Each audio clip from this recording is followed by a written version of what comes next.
Charlie മുങ്കർ ലോകത്തിലെ ഏറ്റവും വലിയ ഒരു ഇൻവെസ്റ്റ്മെന്റ് സ്ട്രാറ്റജിസ്റ്റാണ്. വാരൻ ബുഫയുടെ സ്ട്രാറ്റജി തന്നെ മാറ്റിമറിച്ച ഒരു വ്യക്തിത്വമാണ് ചാർലി മുങ്കർ. ഇദ്ദേഹവും വാരൻ ബുഫറ്റും കൂടിയാണ് അവരുടെ കമ്പനി വളരെ നാളായി മുമ്പോട്ട് കൊണ്ടുവരുന്നത്. അവരുടെ സ്ട്രാറ്റജിയും അവർ തമ്മിലുള്ള ഡിഫറൻസും അവരുടെ ഇൻവെസ്റ്റ്മെന്റിനെ നമ്മളെക്കുറിച്ചുള്ള ഒരു അഡ്വൈസുമാണ് ഞാനിവിടെ പറയുന്നത്.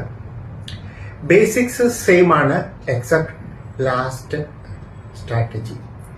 അതായത് മുങ്കറിന്റെ കാര്യമാണ് ഞാൻ പറയുന്നത്. അണ്ടർസ്റ്റാൻഡ് കോമ്പീറ്റൻസ്, നമ്മൾ ബിസിനസ് അറിഞ്ഞിരിക്കുക. അതിനുശേഷം ഡ്യൂറബിൾ മോട്ടിനെ മാത്രം എടുക്കുക, അതായത് കോമ്പറ്റീറ്റീവ് അഡ്വാൻറ്റേജ്. അതായത് ഒരു ക്രാഷ് വന്നു കഴിഞ്ഞാലും അത് എതിർത്ത് നിൽക്കാൻ പറ്റുന്ന ഒരു സ്റ്റോക്കേ നമ്മൾ എടുക്കാവുള്ളൂ. ഹൈ ക്വാളിറ്റി ആയിട്ടുള്ള മാനേജ്മെന്റും എത്തിക്സും ഉള്ള ഒരു പ്രൊമോട്ടറിനെയും സൂക്ഷിച്ച് സെലക്ട് ചെയ്യുക. അവസാനമായിട്ട് ഇദ്ദേഹം പറയുന്നത് വണ്ടർഫുൾ ആയിട്ടൊരു ബിസിനസ് ആണെങ്കിൽ അത് ഫെയർ പ്രൈസിൽ പോലും എടുക്കാമെന്നാണ് പറയുന്നത്. വാരൻ ബുഫറ്റ് എപ്പോഴും ഒരു കമ്പനി എടുക്കുമ്പോൾ അത് ചീപ്പ് പ്രൈസിൽ എത്തിയിട്ടേ എടുക്കാറുള്ളൂ. പക്ഷേ ചാർലി മുങ്കർ പറയുന്നത് നല്ല ഒരു ഭാവിയുള്ള ഒരു ഇന്നോവേറ്റീവ് ആയിട്ടുള്ള ഒരു കമ്പനി നമ്മളൊരു ഫെയർ പ്രൈസ് എടുക്കുന്നതിലും തെറ്റില്ല എന്നുള്ളതാണ് പറയുന്നത്. ഉദാഹരണത്തിന് 2008 BYD കമ്പനി, അതായത് നിങ്ങൾക്കറിയാതിരിക്കും, ഇലക്ട്രിക് വെഹിക്കിൾസിന്റെ ഇന്നത്തെ ഒരു ലോകത്തിലെ ഒരു ഉസ്താദാണ് BYD. അവരെ എടുക്കണ്ട എന്ന് ബഫറ്റ് തന്റെ അഭിപ്രായം അറിയിച്ചെങ്കിലും ചാർലി മുങ്കറിന്റെ ഒരു അഭിപ്രായത്തിൽ ഇന്നോവേറ്റീവ് ആയിട്ടുള്ള ഒരു ഇൻഡസ്ട്രിയാണ് എന്ന് തന്നെയല്ല, അതിന്റെ മാനേജ്മെന്റ് വളരെ സ്ട്രാറ്റജിക്കലി കേപ്പബിൾ ആണെന്ന് തിരിച്ചറിഞ്ഞിട്ട് അതിനകത്തേക്ക് ഇൻവെസ്റ്റ് ചെയ്യാൻ തീരുമാനിച്ച ആളാണ്. അതുകൊണ്ടാണ് പറയുന്നത് ഈവൻ വാറൻ ബഫറ്റിനെ പോലും മാറ്റാൻ കഴിവുള്ള ഒരാളായിരുന്നു ചാർലി മുങ്കർ എന്ന് പറയുന്നത്.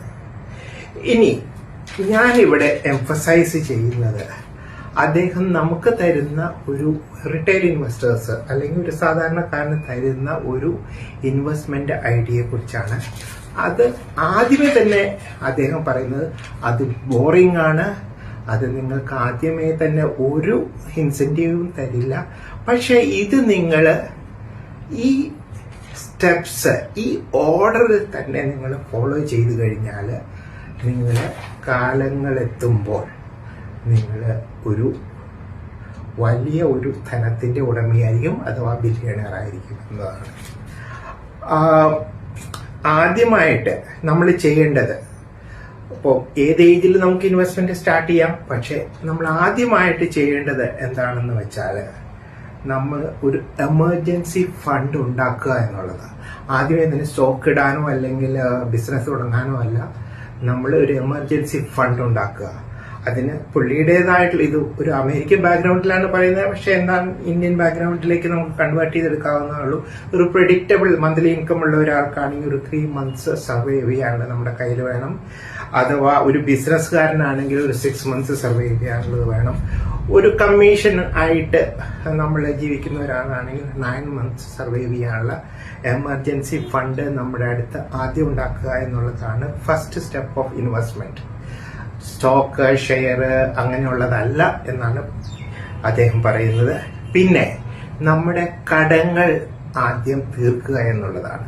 ആ കടങ്ങൾ തീർക്കുക എന്നുള്ളതിനും ഒരു ഓർഡർ പറയുന്നുണ്ട്. അതായത് നിങ്ങളുടെ ഡെപ്റ്റിനകത്ത് ഏറ്റവും അധികം ഇൻട്രസ്റ്റ് ഉള്ള കാര്യങ്ങളാണ് ആദ്യം തീർക്കേണ്ടത്. അതായത് ഒരു ഉദാഹരണത്തിന് ക്രെഡിറ്റ് കാർഡിന്റെ പെർസെന്റേജ് നിങ്ങൾ നോക്കിക്കഴിഞ്ഞാൽ ഭയങ്കര കൂടുതലാണ്. അത് സമയത്തിന് കൊടുക്കുകയോ അല്ലെങ്കിൽ അതൊരു ഇൻട്രസ്റ്റ് ഒരു റേഞ്ചിലേക്ക് പോകുകയാണെങ്കിൽ അതാണ് ആദ്യം കൊടുത്ത് തീർക്കേണ്ടത്. രണ്ടാമത് നമ്മൾ ഒരു കടമെടുക്കുകയാണെങ്കിൽ ആ സമയത്ത് ഇൻവെസ്റ്റ്മെന്റിനേക്കാൾ കൂടുതൽ പ്രയോറിറ്റി കൊടുക്കേണ്ടത് കടം തീർക്കാനാണ്. അതിനും കൃത്യമായിട്ടുള്ളൊരു മാത്തമാറ്റിക്സ് ആണ് പറയുന്നത്. കടത്തിന്റെ കോമ്പൗണ്ടിങ് ഇൻട്രസ്റ്റ് നോക്കുക, ഇൻവെസ്റ്റ്മെന്റിന്റെ കോമ്പൗണ്ടിങ് ഇൻട്രസ്റ്റ് നോക്കുക. കടത്തിന്റെ കോമ്പൗണ്ടിങ് ഇൻട്രസ്റ്റ് ആയിരിക്കും സാധാരണ രീതിയിൽ കൂടുതൽ. അതുകൊണ്ട് നമ്മളത് ആദ്യമേ തന്നെ അടച്ചു തീർക്കണം എന്നുള്ളതാണ് പുള്ളി പറയുന്നത്. അതിനേക്കാളും കൂടുതൽ ബെനിഫിറ്റ് ഉള്ള ഒരു ഇൻവെസ്റ്റ്മെന്റ് ആണ് നിങ്ങൾ ചെയ്യുന്നതെങ്കിൽ ഓക്കെ ഫൈൻ, അത് ഞാൻ അവിടെ നിർത്തുന്നു. രണ്ടാമത് അവസാനമായിട്ട് പറയുന്നത്, ഇപ്പം ഒരു ഏർലി യൂത്തിലുള്ള ഒരാളാണെങ്കിൽ നമ്മുടെ ടാക്സിന്റെ ലിമിറ്റ് കുറവായിരിക്കും. അപ്പോൾ അതനുസരിച്ചിട്ട് വേണം നമ്മൾ ഇൻവെസ്റ്റ്മെന്റിലേക്ക് കടക്കുക. ഒരു ലേറ്റർ ഏജിലുള്ള ഒരാളാണെങ്കിൽ ഹൈ റേറ്റ് ടാക്സ് ആയിരിക്കും നമ്മൾ കൊടുക്കുക, കാരണം നമുക്ക് ഒരുമാതിരി ഇൻകം ഉണ്ടാവാൻ ചാൻസ് ഉണ്ട്. അപ്പോൾ ഈ ടാക്സ് റിഡക്ഷനുള്ള കാര്യങ്ങൾ നമ്മൾ കാൽക്കുലേറ്റ് ചെയ്തിട്ട് വേണം കൊടുക്കാൻ. ഒരു ഉദാഹരണത്തിന്, പ്രായമായിട്ടുള്ള ഒരാൾക്ക് ഒത്തിരി മെഡിക്കൽ റിക്വയർമെന്റ്സ് വരും. അപ്പോൾ മെഡിക്കൽ ഇൻഷുറൻസ് എടുക്കുക എന്ന് പറയുന്നത് ടാക്സിന് റെഡ്യൂസ് ചെയ്യുകയും ചെയ്യും, അതുപോലെ മെഡിക്കൽ റിക്വയർമെന്റിനെ കവർ ചെയ്യുകയും ചെയ്യും. അപ്പോൾ ആ രീതിയിൽ കാൽക്കുലേറ്റ് ചെയ്തിട്ട് വേണം ആ രീതിയിലുള്ള ഇൻവെസ്റ്റ്മെന്റ്, പെൻഷൻ ഫണ്ടുകൾ, ഇതെല്ലാം നമ്മൾ കണ്ടറിഞ്ഞിട്ട് വേണം, കാൽക്കുലേറ്റ് ചെയ്തിട്ട് വേണം നമ്മൾ അവിടെ ഇൻവെസ്റ്റ് ചെയ്യുക.